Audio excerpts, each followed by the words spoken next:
Hello everyone, welcome back to my new blog. कैसे हैं आप सब लोग? Hope you all will be absolutely fine. Guys Radhe Radhe, जय माता दी। ऑल्सो गाइज आज का व्लॉग होने वाला है बहुत ही अच्छा। और गाइज सुबह के बज गए हैं 10, थोड़ा सा व्लॉग लेट स्टार्ट हुआ है और मैंने मुंह पे अप्लाई किया है मलाई।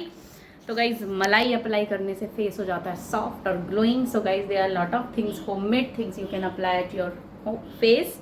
ठीक है guys, so there is no need to spend lot of money in parlour. भाई जिसके पास है वो कर सकता है, but I don't have lot of money seriously guys. इस महीने तो बच्चे भी मेरे सारे चले गए ट्यूशन के क्योंकि कोई अपनी नानी के घर चला गया, कोई कहीं चला गया, कोई कहीं चला गया, तो इसीलिए इस बार तो कोई बच्चे ही नहीं है। इस महीने तो ऐसे ही गया है मेरा सारा ट्यूशन, बट कोई बात नहीं गाइस, छुट्टियों में ऐसे ही होता है। 1 और 2 महीने तो ऐसे ही रहता है, जून जुलाई, क्योंकि बच्चे कहीं कहीं चले जाते हैं और यही 2 महीने होता है जो बेचारे बच्चे एंजॉय कर पाते हैं, फिर तो पूरे साल उन्हें पढ़ना ही है। सो गाइज बस यही है कि मैं अपना होम स्पा, ब्यूटी केयर सब अपना घर में करती हूँ। और गाइज मैं ना पैर भी साफ़ करूँगी आज, अपने मैनिक्योर पेडिक्योर करूँगी अपना होममेड बाय ओन सेल्फ। तो मैं आपको दिखाऊंगी कि मैं कैसे अपना मैनिक्योर पेडिक्योर घर पे कर लेती हूँ। मुझे नीड नहीं है बाहर की कि हाँ भाई मुझे बाहर स्पेंड करना है। गाइज जनरली अगर आप जाते हो मैनिक्योर पेडिक्योर कराने तो कम से कम आपको, मेरे ख्याल से हमारे यहाँ पे 300 है मैनिक्योर का अलग, पेडिक्योर का अलग। ठीक है गाइस, तो 300 600 रुपये हो गए। तो गाइस 600 रुपये मेरे पास तो है नहीं खर्च करने के लिए, ना मैं करती हूँ। सो मैं करूँगी अपने घर में बढ़िया सा मैनिक्योर पेडिक्योर और मैं आपको दिखाऊंगी कि कैसे होता है मैनिक्योर पेडिक्योर गाइस। ठीक है। और गाइस कल जो था बहुत ही हैक्टिक डे था, क्योंकि मैं कॉम्प्लेक्स गई थी, वहाँ से कार्तिक को लिया, फिर मैं अपने गायनी के पास गई बिकॉज मेरा ट्रीटमेंट चल रहा है। तो उनसे मैं अपना चेकअप वगैरह करवा के आई सारा, क्योंकि मैंने आपको बताया था ना कि हार्मोन्स डिसेबिलिटी हो रही है मुझे, तो उसकी वजह से मेरी दवाइयाँ चल रही हैं, जो कि मुझे महीने 2 महीने में उनसे जाके मिलना होता है, बताना होता है कि क्या कंडीशन क्या है। तो उन्होंने बोला ठीक है सब नॉर्मल है, आयरन कैल्शियम खाते रहो और बाकी हार्मोन्स की टैबलेट्स में खाती हूँ।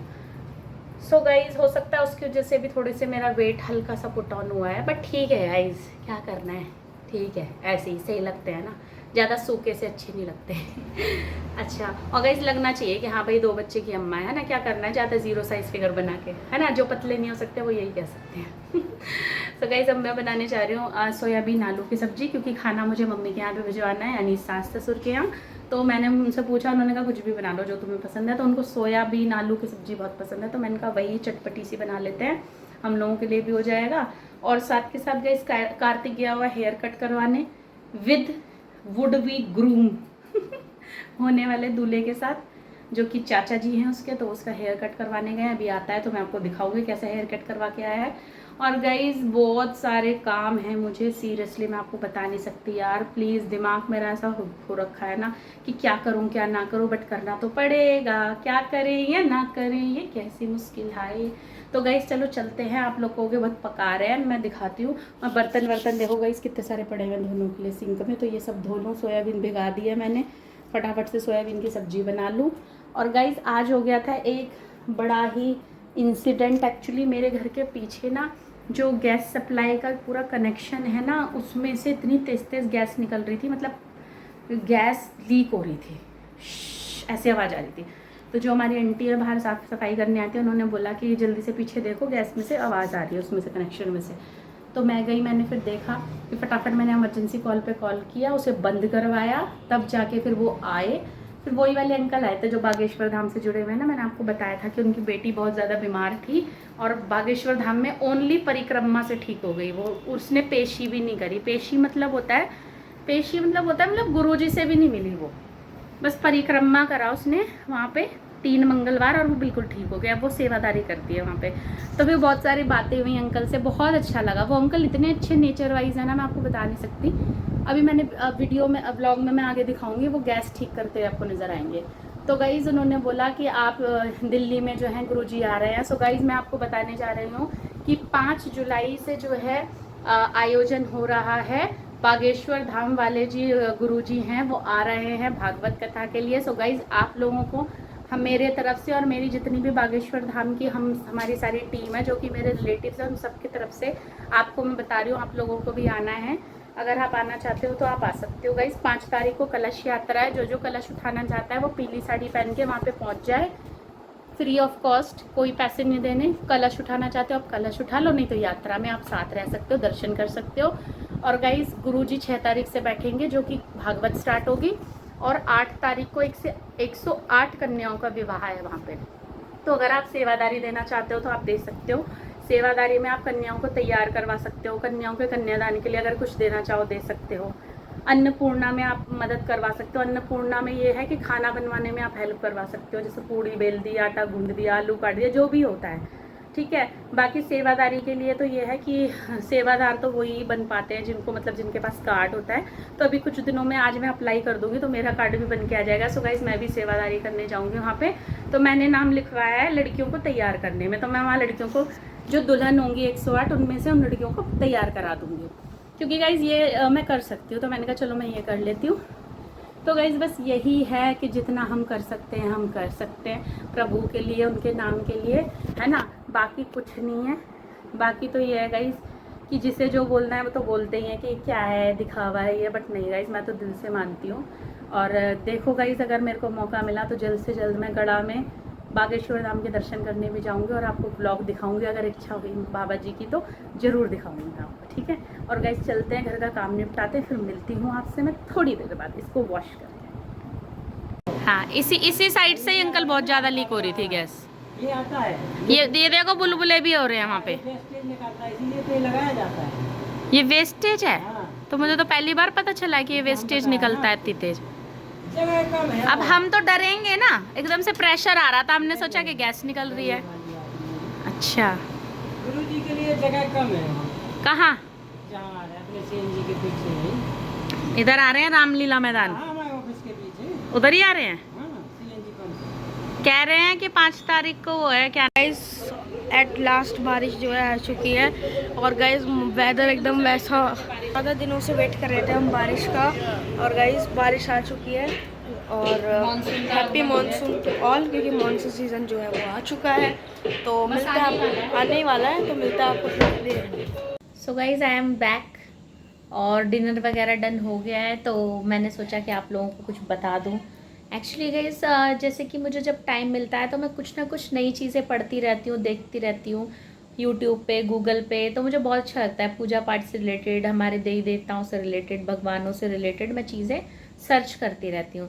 सो गाइस मैंने एक्चुअली, मुझे किसी ने एक बार कहानी सुनाई थी तो मुझे थोड़ा सा रिमेंबर था, बट मैंने सोचा कि मैं अच्छे से उसके बारे में करती हूँ ज़रा R&D करती हूँ। हाँ तो मैंने R&D की, मतलब मैंने पढ़ा, तो उसमें फिर मुझे समझ में आया कि अच्छा ये ऐसे है। सो गाइज मैं वही बता रही थी। एक्चुअली ओम आ गया था तो मैं मुझे बुलाने लग गया था तो मैं उसकी बात सुनने चली गई थी। तो गाइज मैंने किसी से सुनी थी कहानी कि श्री कृष्ण ने, हमारे ठाकुर जी ने आखिर मोर पंख क्यों धारण किया, इसके पीछे क्या रीज़न था जो हमेशा उनके सर पे मोर मुकुट रहता है, वो मुकुट पंख रहता है, तो क्यों रहता है, क्या रीज़न है। सो गाइस बहुत सारे लोग होंगे जिन्हें ये बात पता होगी, बट जो मेरे सब्सक्राइबर हैं उनके लिए मैं ये वीडियो बना रही हूँ। क्या पता उनको भी पता होगी, बट कुछ लोग हैं जिन्हें नहीं पता अभी तक कि आखिर मोर मुकुटधारी जो हैं, मोर पंख उन्होंने क्यों धारण किया। सो गाइस मैं आपको इसके पीछे एक कहानी सुनाने जा रही हूँ, बहुत ही इंटरेस्टिंग और अच्छी कहानी है। सो गाइस एक समय की बात थी कि गोकुल में श्री कृष्ण थे, उस टाइम मतलब रहते थे, वो तो उनका जन्म स्थान था मथुरा, फिर वो गोकुल आ गए थे तो वो वहाँ रहा करते थे। तो गाइस उनका एक भक्त था, वो मोर था, और वो बहुत ही भक्त था श्री कृष्ण का। तो वो हमेशा श्री कृष्ण को रिझाने की कोशिश करता था। वो सोचता था कि मैं इन्हें इम्प्रेस करूं ताकि ये मुझे देखें और मुझे जाने कि मैं मतलब उनका भक्त हूँ। तो गाइज़ वो प्रतिदिन जो है वहाँ पे उनके घर के पास जाके बैठ जाता था और प्रतिदिन गाना गाता था, भजन करता था। मेरा कोई ना सहारा बिन तेरे, प्रभु आप सांवरिया मेरे, मेरा कोई ना सहारा बिन तेरे। तो गाइस मतलब ये भजन करता रहता था वो। तो गाइस 1 दिन हो गया, 2 दिन हो गया, 3 दिन हो गया, साल भर बीत जाता है। श्री कृष्ण उसका भजन सुनते ही नहीं है, ना उन्हें उसे कोई रिस्पॉन्स देते हैं। अंदर बाहर वो जब भी आते थे अपने मतलब गार्डन में, तो वो स्टार्ट हो जाता था ये भजन गाना, बट वो नहीं सुनते। तो 1 वीक जो ईयर होता है ऐसे ही चला जाता है। तो वो एक दिन क्या होता है, भजन गाते गाते बहुत ज़ोर ज़ोर से रोने लग जाता है, बहुत ही ज़ोर ज़ोर से। तो वहाँ से एक मैना उड़ रही होती है, ऊपर से आ रही होती है। तो वो मैना कहती है कि क्या हो गया मोर तुझे, तो क्यों रो रहा है इतनी ज़ोर ज़ोर से। तो वो बोलता है कि देखना, मैं पिछले 1 साल से ठाकुर जी का भजन कर रहा हूँ, मेरा कोई ना सहारा बिन तेरे, प्रभु आप संवरिया मेरे। लेकिन फिर भी ठाकुर जी ने मेरी तरफ देखा नहीं, देखा तो तक क्या, मुझे पानी तक नहीं पिलाया, मैं इतने 1 साल से उनका भजन कर रहा हूँ। तो मैना कहती है कोई बात नहीं, मैं अभी भी बरसाने से दर्शन कर कर आ रही हूँ राधे रानी के, बहुत ही करुणामयी है राधे रानी, तो वहाँ चल, वो ज़रूर सुनेंगी तेरी। तो कहता है चल ठीक है। तो वो फिर उड़ते उड़ते उड़ते उड़ते बरसाने पहुँच जाते हैं। तो बरसाने पहुँच के फिर मैना मंदिर में उसको लेके जाती है। तो जैसे ही राधे रानी के सामने पहुँचती है तो मैना गाना गाती है, राधे राधे राधे बरसाने वाली राधे, राधे राधे राधे बरसाने वाली राधे। तो एकदम से वो ये गाना गाती है। तो उस टाइम पे मोर सोचता है कि अरे ये वाला गाना तो मुझे आता ही नहीं है। तो वो अपना वही गाना गाता है जो वहाँ गाता है ठाकुर जी के पास, मेरा कोई ना सहारा बिन तेरे, प्रभु आप सांवरिया मेरे। तो जैसे ही वो ये वाला भजन गाता है, राधा रानी जो होती है वहाँ से दौड़ी चली आती है और उसे गले लगा लेती है अपने। तो इतना खुश होता है, कहता है जय जय श्री राधे, जय हो श्री राधे रानी की। कहता है कि मैंने सुना था कि आप इतनी करुणामयी हैं, आज देख भी लिया कि आप सच में ही बहुत करुणामयी हो, आप दीन दुखियों की बहुत ही सुनती हो और फटाफट से उन पर दया करती हो। तो उसने बोला कि क्यों रे मोर, तू कहाँ से आया है, कहाँ से तूने ये गाना सीखा, कैसे गाया तूने ये गाना, मतलब क्यों गा रहा था तू। तो वो कहता है राधा रानी से कि मैं गोकुल से आया हूँ, ठाकुर जी का भक्त हूँ, 1 साल से उन्हें मनाने की कोशिश कर रहा हूँ, रिझाने की कोशिश कर रहा हूँ, पर वो अभी तक मुझ पर प्रसन्न नहीं हुए, उन्होंने मुझे पानी तक नहीं पिलाया। तो फिर राधा रानी ने कहा अरे नहीं नहीं, मेरे जो सांवरिया है वो ऐसा नहीं है, मेरे जो बंसी बजैया है वो ऐसा नहीं है, तू जा, पर तू इस बार वो वाला भजन मत गाइयो, ये वाला गाइयो राधे राधे वाला। तो कहता है ठीक है, जैसा आप कहती हो मैं वैसा ही करता हूँ। फिर वो दोनों वापस चले जाते हैं, मोर और जो मैना होती है वहाँ दोबारा वापस जाता है। तो गाना गाता है, राधे राधे राधे बरसाने वाली राधे, राधे राधे राधे बरसाने वाली राधे। तो जैसे ही वो ये वाला गाना गाता है वैसे ही ठाकुर जी उसके पास आ जाते हैं।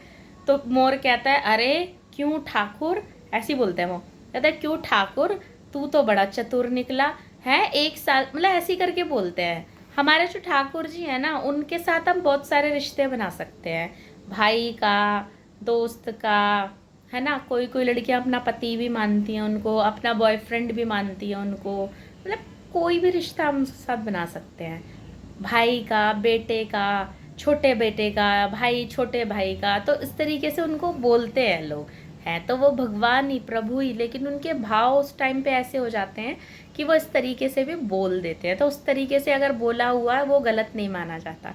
तो बोलते क्यों रे ठाकुर, मोर बोलता है तू तो बड़ा ज़्यादा वो है, चतुर है, जब मैंने 1 साल तक तुम्हारा भजन करा तब तो तुम मेरे पास आए नहीं, तुमने मुझे पानी तक नहीं पिलाया, जैसे ही मैंने राधा रानी का भजन करा तो तुम दौड़े चले आ गए मेरे पास हैं। तो वो बोलता है ठाकुर जी तू कौन है, मोर को कहता है तू कौन है, कहाँ से आया है। तो वो मोर कहता है मैं पिछले 1 साल से आपका भक्त हूँ और यहाँ पे आपका भजन गा रहा हूँ, लेकिन आपने एक बार भी नहीं सुनी। फिर मैं बरसाने गया था, मैं बरसाने से आया हूँ राधा रानी से मिलके, तब उन्होंने मुझे बोला कि तू ये वाला भजन गा, राधे राधे राधे राधे बरसाने वाली राधे, तो ज़रूर ठाकुर जी तेरी सुनेंगे। तो ठाकुर जी कहते हैं मैंने तेरा भजन नहीं सुना, वो मेरा क्या बोलते हैं अभाग्य था, और तूने भजन गाया वो तेरा सौभाग्य था। तो आज से मैं तुझे ये वरदान देता हूँ कि तेरा वो उसका एक पंख निकालते हैं और कहते हैं आज से ये तेरा पंख जब तक ये सृष्टि रहेगी मेरे सर पर हमेशा रहेगा, हमेशा। और जो राधा रानी का जाप करेगा, जो राधा रानी का नाम लेगा, वो सदा सर्वश्रेष्ठ मेरे सर पे रहेगा। इसीलिए कहते हैं गाइस, ठाकुर जी को मनाना है तो मेरी राधे रानी, मेरी लाडली से अर्जी लगाओ, लाडली की जितनी हो सके उतना नाम लो, राधे राधे करो, राधे राधे करो, श्याम मिला दे करो, तो वो मिला ही देती हैं। सीरियसली गाइज, मिला ही देती है। अब मानेंगे नहीं, ठाकुर जी मेरे घर आए, मुझे पता ही नहीं चला कि कब राधे रानी मेरे घर आ गई, मुझे पता ही नहीं चला सीरियसली। मतलब राधे रानी कहते हैं हर किसी से अपनी सेवा नहीं करवाती हैं, लेकिन जहाँ वो चुनती हैं अपने भक्तों को, जहाँ उनका मन होता है वो वहीं सेवा करवाती हैं जाके। तो गाइज बस यही है। इस कहानी को सुन के पहले तो सब लोग बोलेंगे जय जय श्री राधे, जय जय श्री राधे। सो गाइज, आपको ये कहानी सुन के कैसा लगा? गाइज मुझे तो ये कहानी सुन के ऐसा लगा कि जैसे मैं कहानी के अंदर ही बैठी सुन रही हूँ, और मुझे तो इतनी याद आ रही है मेरे ठाकुर जी की, मन कर रहा है कोई मुझे वृंदावन ले जाए। मेरे सब्सक्राइबर्स, मुझे वृंदावन लेके चलो। मेरे को कोई नहीं ले जा रहा, मेरा घर वाला, और मैं अकेले नहीं जाऊंगी, तो मुझे लेके चलो वृंदावन। मेरा बहुत मन कर रहा है वृंदावन। कौन कौन वृंदावन चलेगा मेरे साथ? जल्दी से कमेंट में लिखो कि जल्दी से एक गाड़ी बस बुक करके मैं लेके चलूंगी सबको, ठीक है? लेकिन मेरे साथ चलना सब। तो जल्दी से कमेंट में लिखो कौन कौन वृंदावन जाना चाहता है, कौन कौन एक्साइटेड है ठाकुर जी के दर्शन करने, बरसाने में राधे रानी के दर्शन करने के लिए एक्साइटेड है। सो गाइज, जय जय श्री राधे। राधे रानी का जाप करते रहिए, सारी परेशानियां दूर हो जाएंगी। और अब मैं जा रही हूँ अपनी लाडली को सुलाने, ठीक है गाइज? क्योंकि मेरे ठाकुर जी और मेरी राधा रानी खीर खा चुके हैं। आज उनके लिए खीर बनाई थी मैंने, खीर का भोग लग चुका है, और अब वो सोएंगे, शयन करेंगे अब वो, तो मैं उनको शयन करवाने जा रही हूँ गाइज। सो गाइज, इसी के साथ ब्लॉग को एंड करते हैं। आई होप आज का ब्लॉग आपको पसंद आया हो, आपको समझ में आया हो कि आखिर श्री कृष्ण ने मोर पंख धारण क्यों किया। तो अब आपसे कोई भी पूछेगा तो आप बताओगे कि हम श्री कृष्ण ने मोर पंख धारण इसलिए किया था। तो गाइज, ऐसे ही मेरे ब्लॉग्स को देखते रहिए, पसंद कीजिए, लाइक कीजिए, शेयर, सब्सक्राइब कीजिए गाइज। जय माता दी, राधे राधे।